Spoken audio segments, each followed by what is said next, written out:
Good morning, everybody, and welcome to No Bull with Brian. I know it's been a while. I am sure you missed me so much, and we're craving to hear my voice. So we are back. I just want to let you know we are actually going with a new format. So we will be doing a monthly show moving forward. So just mark it on your calendars every month. You'll see us, and what better time to start than in this holiday season that we're having. Today, I wanted to switch it up a little bit, maybe make it a little bit more fun. Even though we are going to be talking about a topic that could be contentious in relationships, I know a lot of people come into my office arguing about finances in a relationship. And I really just wanted to bring somebody on because it's a question I get a lot.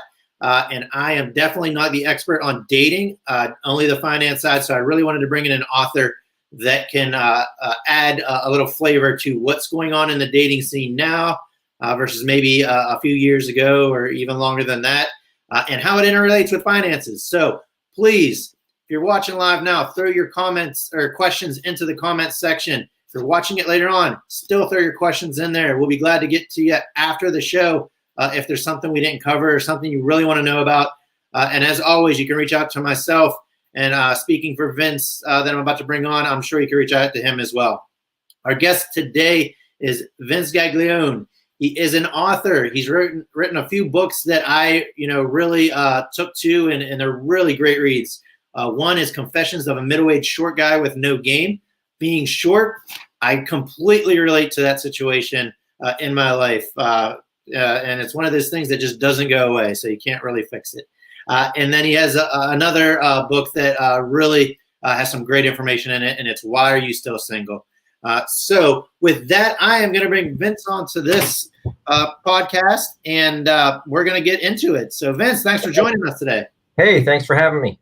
Now, I'm really excited, like I said, about today because I can't tell you how many times in my office I've got a husband and wife or a young couple about to get married, and they're just butting head on finances, or just, it's not something it's a taboo subject a lot of the time. So yeah. I'm glad you kind of are willing to dive into the pool and maybe answer some questions and maybe save some relationships here today. Let's hope so. I'll do what I can. Yeah. So I brought up your book, especially that Confessions book. I really think it, as I was going through it, there are really some key things that stuck out at me. You kind of hit on the subject of high quality values. I think finances can kind of pop into there as well as something people look at. And I know it's a lot about your experiences, but can you kind of elaborate on that more, just on what you're seeing with this high quality values and how that comes into a relationship? Well, I think that when we're talking about values and high quality values, we're talking about more or less from a perspective of evolutionary psychology, right? We're wired a certain way, so we look for specific qualities subconsciously in a way. So if we're talking about anything related to like finance, well, it's a little bit different for men versus women. Okay, so that's we get two separate things going on here. When it comes to what women look for, they attach a status subconsciously to how they perceive whether or not someone is dateable, for example. And that's only one of the factors that goes into it. But and that brings us to the finance aspect of it in a way where in a way subconsciously you're kind of looking for, women kind of looking for someone who is a protector, and they put together like the status aspect of it when they see someone who's got some sort of status that's considered a high value quality. And that's that's not just me saying, that's actually evolutionary psychology. So that's what's happening subconsciously, even if you are saying no, that's not how I look at it. Well, yeah, in a certain way you do. If you're a woman, you do. It's a little bit different for men. They look at different qualities that they consider high value, and those would be like a youthful appearance, anything related to like beauty in a way. Subconsciously, they're drawn to that. So that's a big difference, and I touch on that in the book substantially. So it definitely gives you a better clue as to what, might be going on when you're talking about, the qualities or the things that you're attracted to as an individual. Okay. So yeah, that kind of leads me into a question that I get a lot in that when you talk about relationships, when you're looking at attractors in relationships, Mm-hmm. is it more of a wealth status situation, or are people looking for ambitions and goals in people as being more of something that they're drawn to or attracted to? Well, subconsciously, it's actually like, think of it as not necessarily status, but a means of protection. So throughout, our history as we've evolved over time, those base qualities, they haven't really changed. So even though we're in a world today where women are very independent, men are independent, etc., women still kind of look at that as, okay, well, that's a way that this person proves to me that he's, a valuable person. Just not necessarily money, but more or less a projection of dominance, power, protection, those types of intangible types of qualities. You can't necessarily put your finger on when you're thinking about this. You got to go deeper. Oh, so you're saying spend some money on therapy and figure out what's going on. Right? There you go. Now, It's in business, yes. And that definitely, and I guess I'm thinking of what, obviously I'm not the person to go to for dating advice at all. But, differences now between maybe what we're seeing now as far as 10 years ago, I would think, I think there's a lot more movement, and especially in the United States, so, a lot more equality and rights and things like that. Sure. And that just what has changed in the dating scene, and how is it different nowadays with approaching a relationship?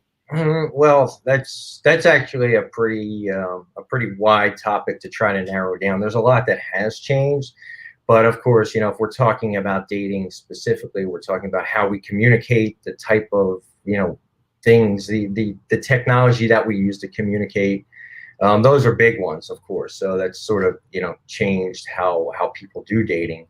And then the question, that also rolls into, well, are we dating? Is this a date? Is this just a situation where we're meeting people, we're hanging out, whatever the case may be? So it's all kind of, in a way, if you take a step back, look at the bigger picture, what has happened is that the lines between, the roles, the traditional masculine, feminine roles when it comes to dating, that has kind of blurred.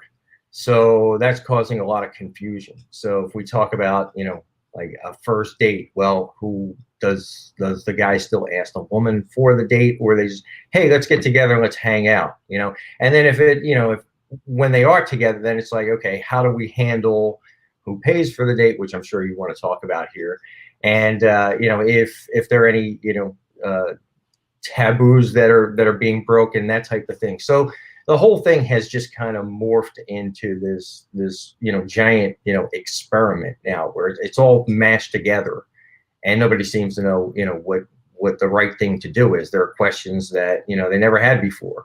Yeah, I guess that's kind of where I'm coming from. I remember, dating for me was very much you paid, the male paid for dinner and you picked them up, and you had a great dinner at Olive Garden because that was fancy back then. And, it's true. And I feel that, when I see or when I hear about dating now, especially with technology, is, that's definitely a blurred stance. And I definitely could see how, depending on the type of person you're dating, how it could change pretty drastically between different people. Yep. Yeah. So with that, you kind of hit on it a little bit. So how do you handle the first date? And what about the check? Who picks it up? What are the taboos? Okay. Well, as for the first date, it's still, you have to look at it from, the perspective of, okay, is this a date? Yes. Let's assume that it is a date. So two people have agreed to go on a date. Then it's still, traditional in a way that, the man still pays for that first date, and there's no ways around that. So, I mean, you could certainly, split the check or do whatever however you feel you should be doing, but it's like, that's almost implied. And it's implied because that goes back to the whole idea of, the qualities that women look for in men, for example, dominance, power, protection. It's like that is a way of, taking on the masculine role.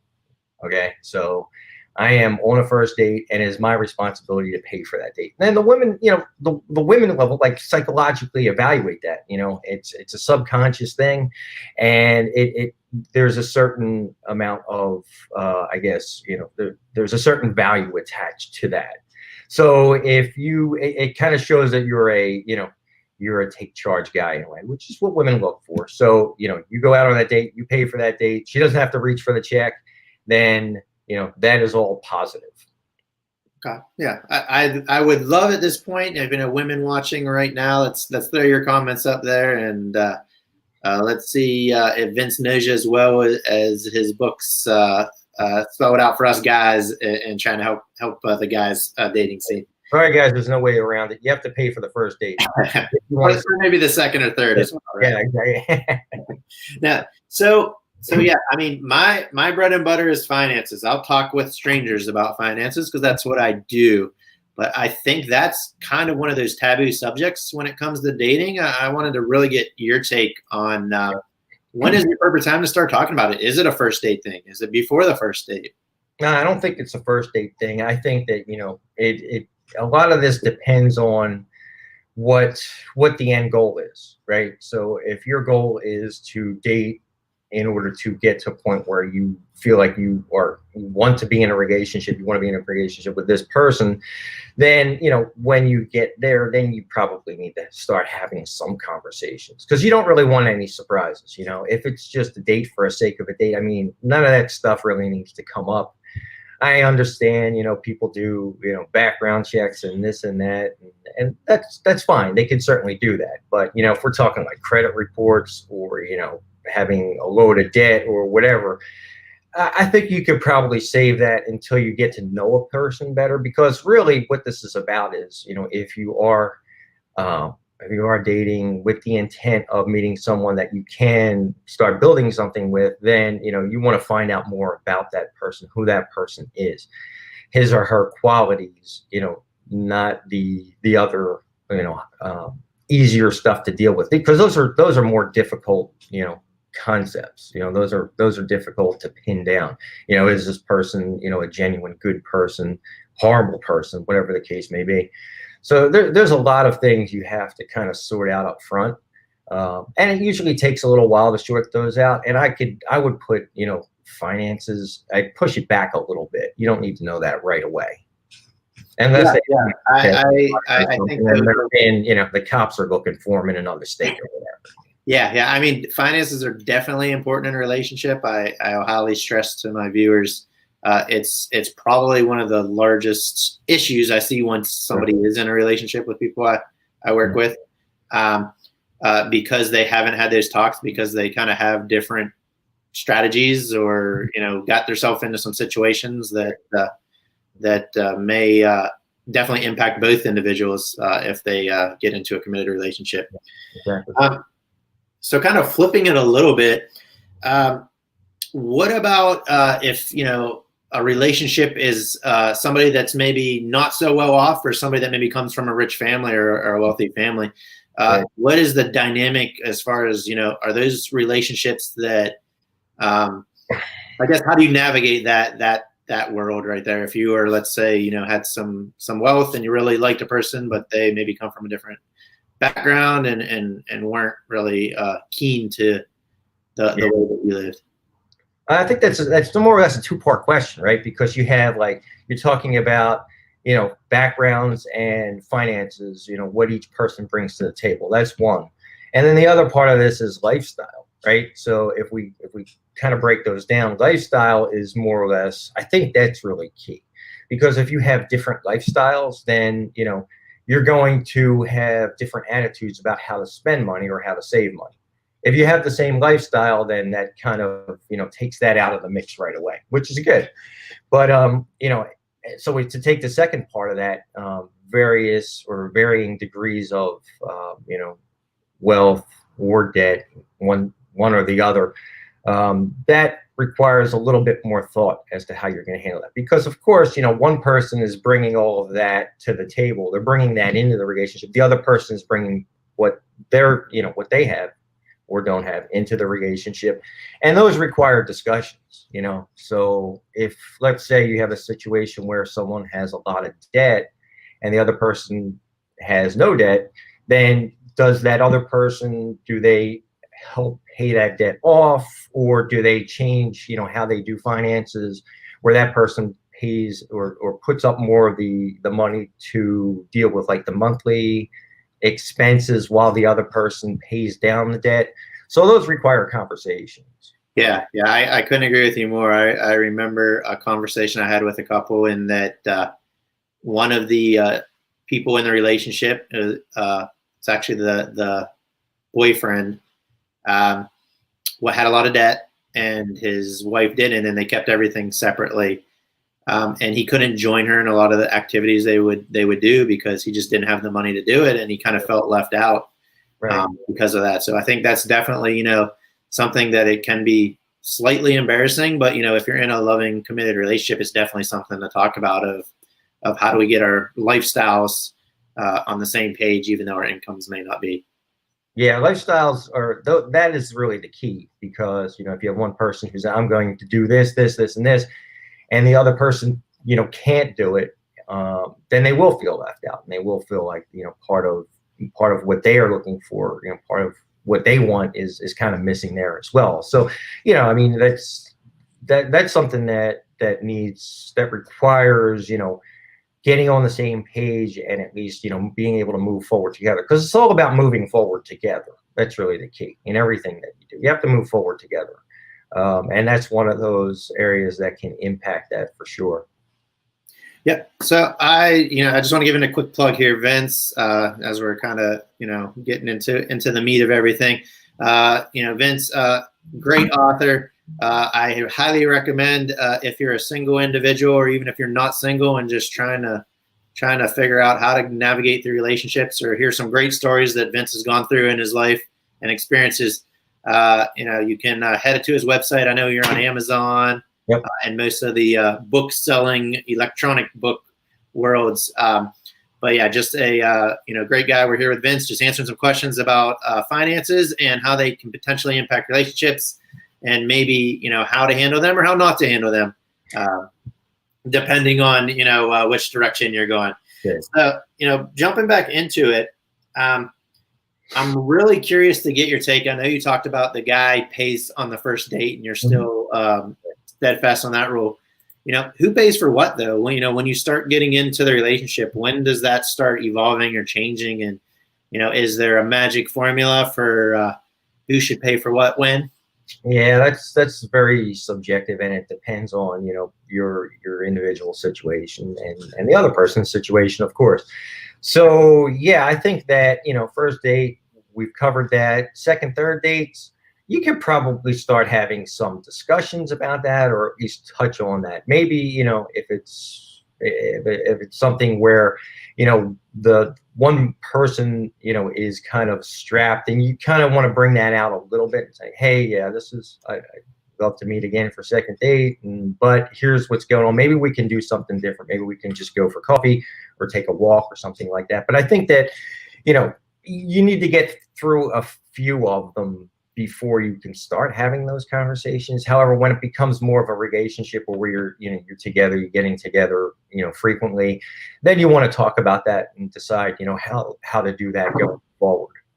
It's easy, when two people are of the same opinion and they bring the same things to the table, then it's like, well, that makes it easy to just go 50-50 and switch it off or whatever. Mm-hmm. But if not, then you have something to talk about, really, to kind of get a better idea of how to move forward.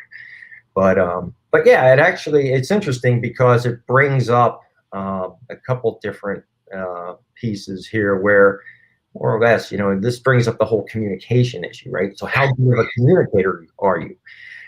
So people are always evaluating, right? So date one, date two, we're always evaluating, even if we say we're not, subconsciously we're evaluating. So it kind of sheds some light on how well your communication skills are as well. So that's important. Yeah. No, I couldn't agree with that more. It's obviously subjective. But I think it's something that's in the back of everybody's head as you start getting into a relationship of, I think we all, that's kind of the magic of dating. We put our best foot forward right at the beginning, and it may not be truly how we like to handle situations. So, navigating that world of taking off the blinders and showing people the true you. Mm-hmm. Well, most of the time we put our best foot forward. I mean, it is kind of crazy what's going on out there today. How, that seems to have kind of, lost some of its weight. Yeah. So then if we had to dig into it, so we've talked a lot about the first date and kind of starting out a relationship. Let's say you're in a relationship, you've started having those finance talks. Mm-hmm. You find that you have completely different habits on how you handle money. Right. Just completely opposite of the spectrum. Maybe one person is a saver, very, very good at planning and all that, and the other person's kind of, things will go as they go, and we'll take it month by month. How would you say, lovingly approach those situations, and what's the right method to go with, or is there one that's better than the other? Yeah, that's a good question. I think that when there is a big difference like that, a difference in, how money's spent, lifestyles, those are tougher to kind of, to sort out, because, that's kind of, in a way, that's part of who the person is, what they do, right? So it's if one is a planner and a saver and the other is, just throwing all caution to the wind, then you have to find some common ground. Maybe you can both give a little bit, right? The other thing is, you're getting an idea of spending and saving habits, but you're still, separate, right? Everything is separate. You're not joining all this stuff together.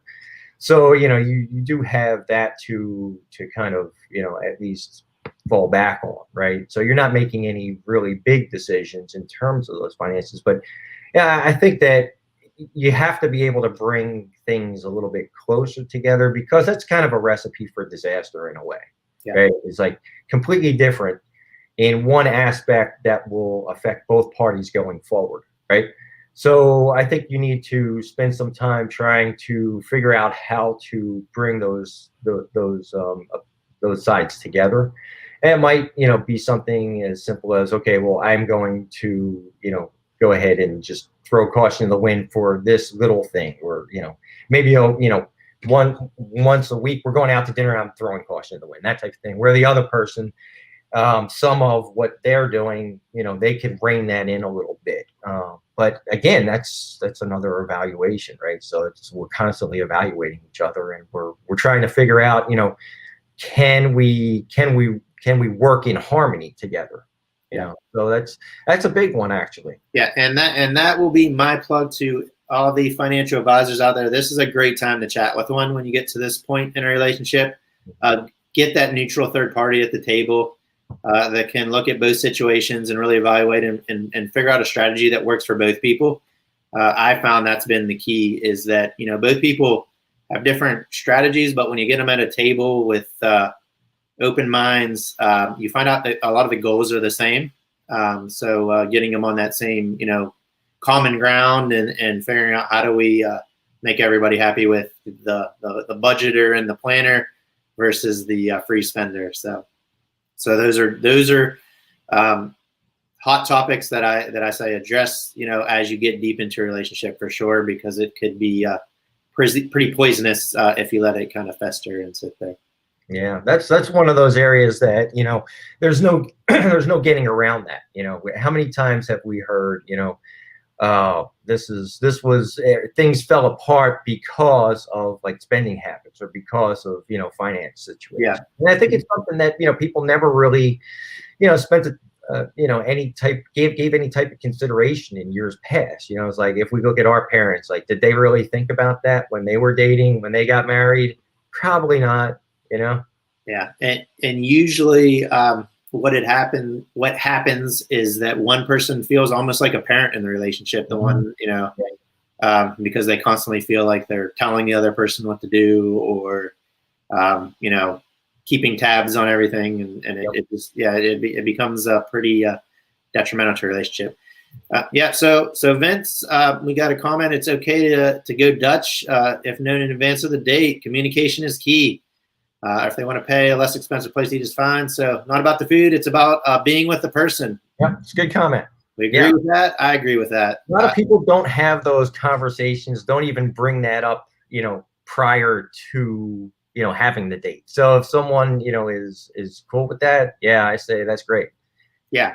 I would say that, I'm trying to look back into my dating world, and yeah, I don't think I ever had the conversation beforehand of who's paying for what or how we're going to kind of do this. And so yeah, that's definitely something that I think times have changed a little bit, and how you handle it.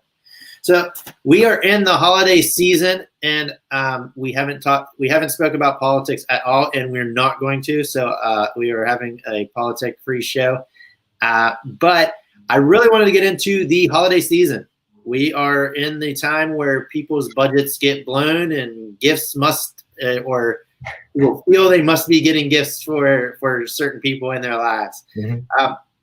Let's talk about that world. So if we're talking gifts, what is an appropriate gift to get for somebody? And maybe we look at different stages in a relationship. So let's say somebody just started dating somebody a week ago. What do you do for Christmas?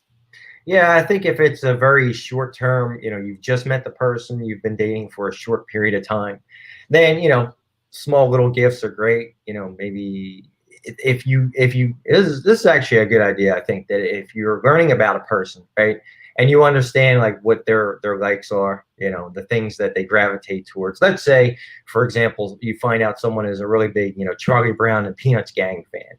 Well, maybe you can get like a little Christmas ornament of one of the Peanuts characters, or Peanuts gang, ornament, something like that. But, thoughtful little gifts seem to be, the best gifts, I think, at least initially, as of course gifts are, that's another topic that as, two people continue down that path, you have an idea of what they like, how they feel about gifts. Are they cool with, small little gifts? Do they like more extravagant gifts, bigger gifts? But initially, I think the small gifts and the thoughtful gifts are the best route, because what will happen is if all of a sudden someone is, inundated and deluged with a bunch of, lavish gifts, then that makes the other person think, oh, what's going on here? What does this mean? Do I owe this person something? It brings up a whole lot of questions about, the other person's intentions. Like, does this person plan on, putting a ring on my finger, or, me asking me to marry him or whatever within a month? How does that, it brings up a lot of questions that I think it's unnecessary at that point, so smaller gifts seem to work best, I think. So then, kind of touching back at a topic we talked about earlier that actually would, I think, apply to gift giving as well, is what if you have somebody that does have some money and is getting expensive large gifts versus the other person just can't afford that kind of thing? Is that, should the person that maybe has the money, I know, and they're probably doing it out of the goodness of their heart, they don't mean any goodwill by it, but it may make the other person feel potentially right, like, I can't match this. I think we all get that feeling sometimes. Sure. Is that a situation that maybe you have experienced or can address? Or I think that, it's all about, gifts are about, the thought, right? Not so much about the gift, right? So, and I think that depending on, means, how people go about choosing and identifying gifts, that has something to do with that as well. So if it's like somebody who has millions of dollars, for example, he could say, or she could say, oh, I want to, buy a car for this person, or whatever the case may be. I think it's more or less, just ideas about money, and the relationship as it's progressing. You get a better sense of, each person, right? So I think that at some point it might bear a conversation, or someone might say, the best way to handle it is, okay, I wanted to do this because. So you provide an explanation as opposed to just throwing stuff out there. Mm-hmm. Yeah. Yeah, and I will, kind of go on the theme of, experiences are, much better than financial incentive or financial gifts. So focus on the experience, and everything will, I think, work out all right for everybody. And that could be a free hike when it's warm out again. Right, not when it's cold. Yeah. So no, anything else, Vince? I know I don't want to keep it too long today, but is there any other topics you're thinking of that maybe our viewers would want to know, as far as, relationships and finance, or just relationships in general? Relationships in general, we can go in so many different directions there, but Give us, let's leave everybody on what is your best piece of advice. oh my gosh. Okay, well, nothing specifically to do with financially, but I would say my best advice is, if you're out there, you're dating, understand two pieces of advice. Understand what you're looking for, what you want, right? So some might want a relationship. Someone end goal might be marriage. Some might be, I just need some companionship here and there, whatever. So understand what you want, what you're looking for, and also be authentic. Just be yourself. That was, as one who was also vertically challenged. I had to rely on just being myself and who I am, not, because obviously I couldn't do anything about the height issue, which you're aware of as well. So those are my two pieces of advice. Yeah. Okay. That's great stuff. And I'll remind my viewers again, finances aren't everything, but they are important in a relationship. It's something that, you need to address at some point in a relationship.